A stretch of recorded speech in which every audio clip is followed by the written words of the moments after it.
So I, 28F, am 30 weeks pregnant with my first child and am about to move to another state, and mom has this thing where she takes care of my siblings when they give birth until they recover. She has done it for my older sister and my brother's wife, so I thought that she would do the same thing with me too, but a week ago she told me that she couldn't because it is too far away. We got into a fight about the whole thing, and I told her to get out of my house, and now we are not talking. Before you judge me and say that my mom isn't obligated to take care of me, I will tell you that it isn't about mom taking care of me. It was never about that. I am that one child in the family who nobody really cares about. My parents always claim that they love and treat us all equally, but man, is it obvious that they love me a little bit less than the others. I always thought that maybe I am adopted and that's why they don't care about me that much. Well, I am wrong because I am 100% theirs. It is always about how my other siblings are doing or how mom and dad are suffering, but it is never about me. It was never about me from the beginning. I am rarely celebrated even if it is supposed to be my day. My birthdays. They rarely celebrated because mom and dad forgot, or they just threw everything in the house and called it a birthday. High school graduation party. Nope, my parents have already wasted a lot of money for my big brother's college graduation party, so they can't do that, but they will make sure to make it up to me. Do you think that ever happened? I will give you a minute or two. If you guessed no, then congrats, you guessed right. Yay! They shared the wedding expenses of my siblings' wedding, but since my husband came from a good family, they don't have to share wedding expenses. Not my words. I have always been the therapist who listens to my mom and dad's rough day, or the one who needs to help mom, because my older siblings have a lot of school work to do, or because my younger siblings are too young to do that kind of work. They always tell me that I am a good daughter, but I am never the one who they brag about to their friends. I did everything in my power to make them proud, but my achievements will always be below my siblings. I have tried to talk to them about how I feel multiple times before, but the only thing I get is a hard scolding about how I was getting spoiled. I hated my life until I got out of that house, but I never had the courage to let go of them, thinking that they would change. Well, my mom just proved me wrong.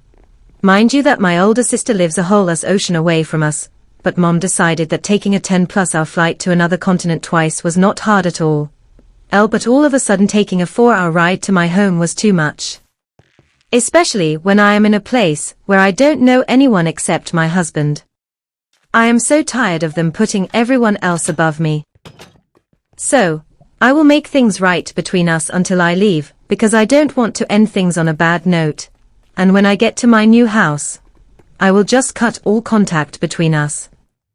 I don't think that I have the energy to do all of this crap anymore, and besides, I have my lovely husband with me, so I will be alright, and build myself a new family where I am truly appreciated and loved for who I am.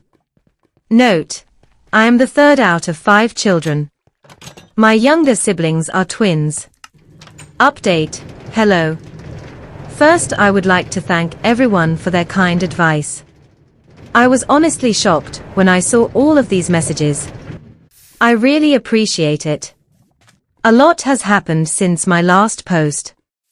I tried to call my parents, but they blocked and I couldn't reach them, but I was determined on getting the closure that the younger version of me wanted. So I called my older brother and I asked him if we could meet up and talk about the situation.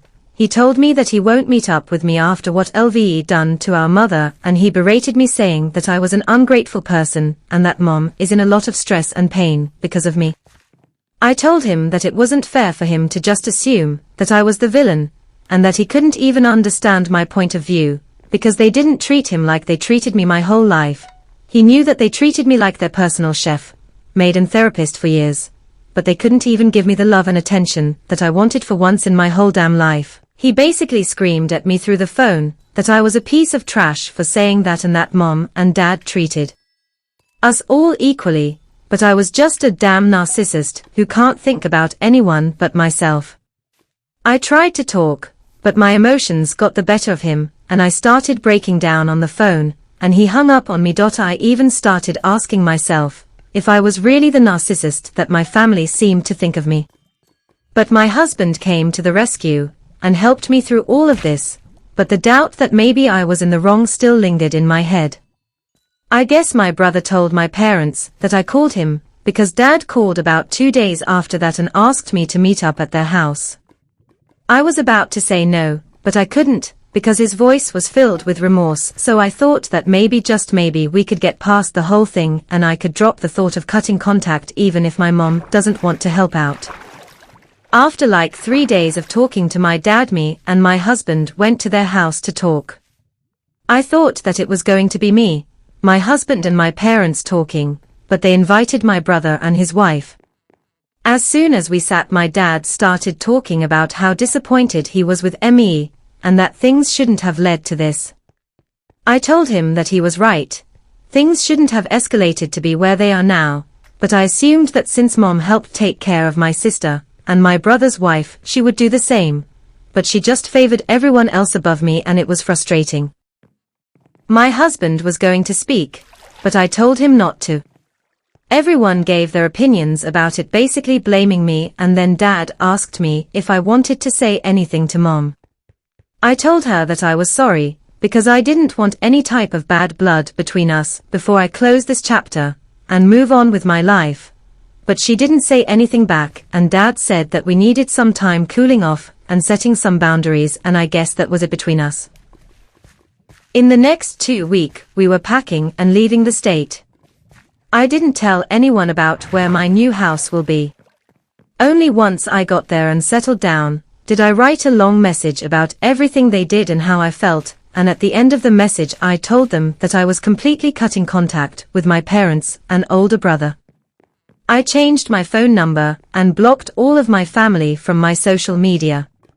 And you know what? My life has never been this peaceful in a long time. I am happy about everything, and my baby will arrive any day now.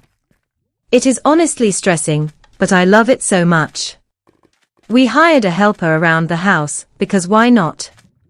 Now my day consists of sleep, take a walk, eat some more, have back and hip pains, and repeat, which honestly isn't that bad. Thank you for reading.